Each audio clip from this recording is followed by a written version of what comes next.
আসসালামু আলাইকুম। কোনো ধরনের কোনো কুল পাচ্ছে না গণ আন্দোলন বা অভ্যুত্থানে নেতৃত্ব দেওয়া সাবেক সমন্বয়কদের দল এনসিপি। একেবারে দিশেহারা হয়ে উঠেছে তারা। তারা এখন দলও হারাতে বসেছে, জোটও হারাতে বসেছে। শুধু এক এক করে বলি তাদের সম্বন্ধে।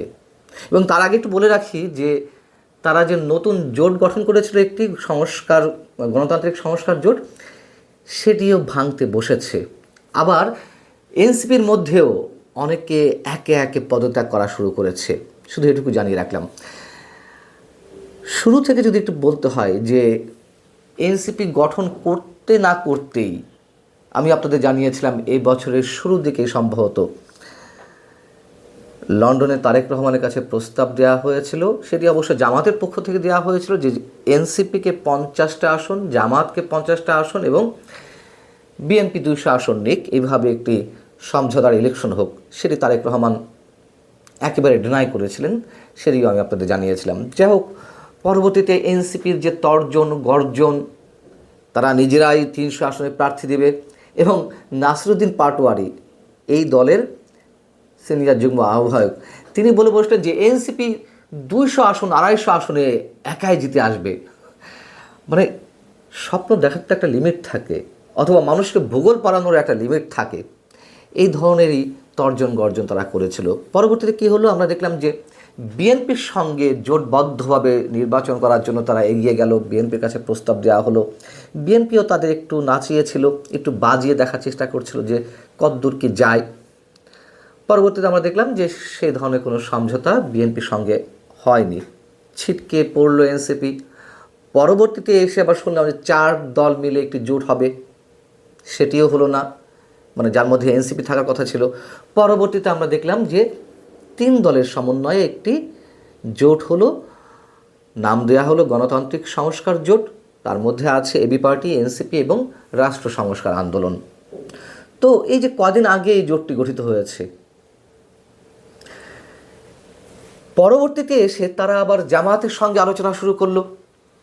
আমি বৃহস্পতিবারই আপনাদেরকে জানিয়েছি যে জামাতের সঙ্গে জোট বাঁধছে এনসিপি, এবং এই খবরের সঙ্গে সঙ্গে এনসিপির মধ্যেই বিদ্রোহ করা শুরু হয়ে গেছে। অনেকে পদত্যাগ করতে শুরু করেছেন।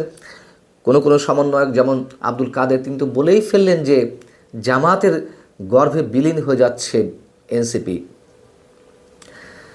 তো পরবর্তীতে আবার শোনা গেল যে না, এখনও চূড়ান্ত হয়নি, এখনও দর কষাকষি চলছে।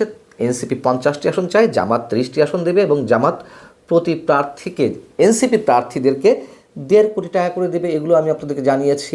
এবং জামাতের একজন প্রতিনিধি বা জামাতের সিনিয়র নায়েবে আমির মোহাম্মদ তাহের সাহেব এবং নাসিরুদ্দিন পাটোয়ারি মিলে তারা ঠিক করে দেবে যে কে প্রার্থী হবে এনসিপির। এই যখন অবস্থা, তখন এইদিকে যেই 3 দলের সমন্বয়ে জোট গঠন করা হয়েছিল গণতান্ত্রিক সংস্কার জোট, সেই জোটের অন্যতম অংশীদার বাংলাদেশ রাষ্ট্র সংস্কার আন্দোলন, এরই মধ্যে তারা কড়া প্রতিবাদ জানানো শুরু করেছে। সম্ভবত এই জোট টিকবে না। রাষ্ট্র সংস্কার আন্দোলনের যিনি সভাপতি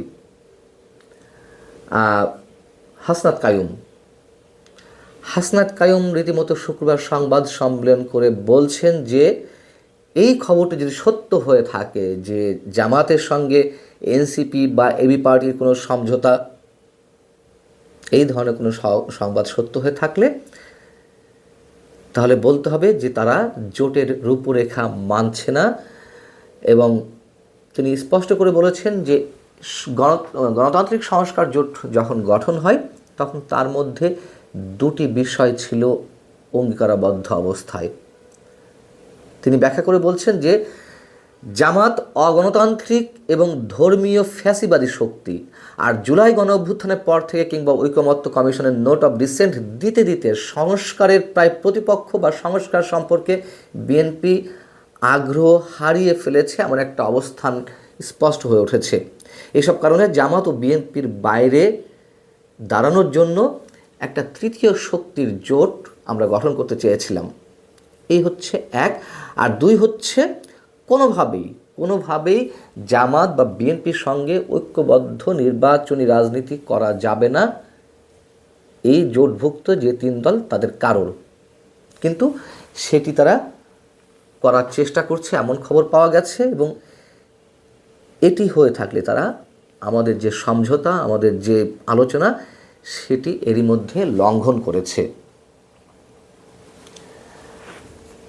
এনসিপির সম্পর্কে দর্শক আপনাদের নিশ্চয় মনে আছে, শুরু থেকেই আমি সবসময় নেতিবাচক কথা বলে আসছি।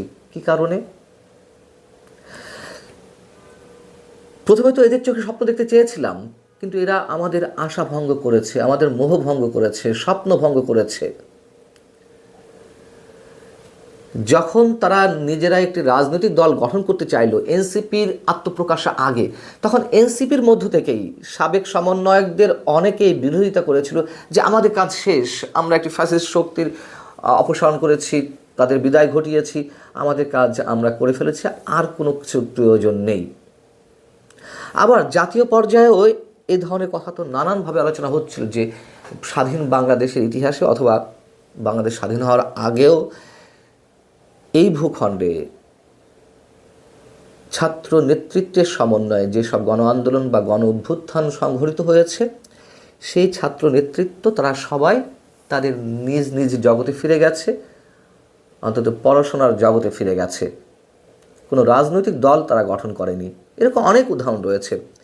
কিন্তু এনসিপি কেন রাজনৈতিক দল গঠন করতে আসছে, কি উদ্দেশ্য তাদের? এবং সেই জায়গা থেকে একটা ভয়ঙ্কর একটি লোভ এবং উচ্চাভিলাষী দৃষ্টিভঙ্গির কথা সবাই প্রকাশ্যে বলতে লাগলো। এবং তারপরে তো এনসিপি গঠনের পর থেকেই নানান ধরনের অভিযোগ তাদের বিরুদ্ধে উঠতে থাকলো। নারী কেলেঙ্কারি, চাঁদাবাজি, দখলবাজি, নানান ধরনের, এবং মব ক্রিয়েট করার একটা প্রকাশ্য রূপ তো আমাদের সামনে প্রস্ফুটিত হলোই। সেই এনসিপি সম্পর্কে আমি আমার যতটুকু ক্ষুদ্র জ্ঞান, সেই জায়গা থেকে সবসময় সমালোচনা করে আসছিলাম যে এরা আসলে কী করতে চাইছে। এবং তার পরবর্তীতে এসে আমরা দেখলাম যে সরকারের মধ্যে তাদের যেই শক্তিশালী একটা অবস্থান, সেটি স্পষ্ট করার মধ্য দিয়ে তারা যা ইচ্ছে তাই করার চেষ্টা করছিল। এগুলো একটা সময় শেষ হবে, এনসিপি হাওয়ায় মিলিয়ে যাবে। এনসিপির প্রার্থীরা কোনো ইউপি নির্বাচনে মেম্বার প্রার্থী হলেও জিততে পারবে না, এমন কথাও অনেকে বলে আসছিলেন। এবং এখন এই মুহূর্তে যেটি জানা যাচ্ছে যে এনসিপির সম্ভাব্য প্রার্থীদের অনেকেই দৌড়ঝাঁপ করছে, নির্বাচনী মাঠে গণসংযোগ করছেন। তাদের অনেকেই কেন্দ্রীয় নেতৃবৃন্দকে বলছে যে জামাত বা বিএনপির সঙ্গে অবশ্যই জোটবদ্ধভাবে নির্বাচন করতে হবে, এছাড়া কোনো উপায় নেই। এটি করলেই হয়তো কোনো আসনে যেতে পারে। তো সবশেষ এসে বিএনপির কাছ থেকে বিমুখ হয়ে এখন আবার জামাতের সঙ্গে আলোচনা করছে। আবার এও শোনা যাচ্ছে তারেক রহমান যখন দেশে ফিরে এসেছেন, তখন তারা বিএনপির আশাটাও একেবারে বাদ দেয়নি। তারা তারেক রহমানের সাথে দেখা করতে চাইছেন, জোট নিয়ে আলোচনা করতে চাইছেন, কিন্তু বিএনপির প্রার্থীদের পক্ষ থেকে, বিএনপির নেতাদের পক্ষ থেকে এখনও কোনো প্রকার কোনো সবুজ সংকেত মেলেনি তারেক রহমানের সাথে এই বিষয়ে এনসিপির আলোচনার ক্ষেত্রে।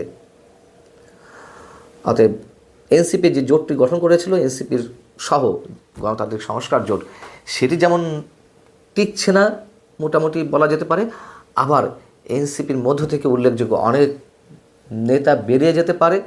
ভাঙন একেবারে স্পষ্ট হয়ে উঠছে। হাওয়ায় মিলিয়ে যেতে খুব সময় লাগবে না সম্ভবত এনসিপির জন্য। ভালো থাকুন। আল্লাহ হাফেজ।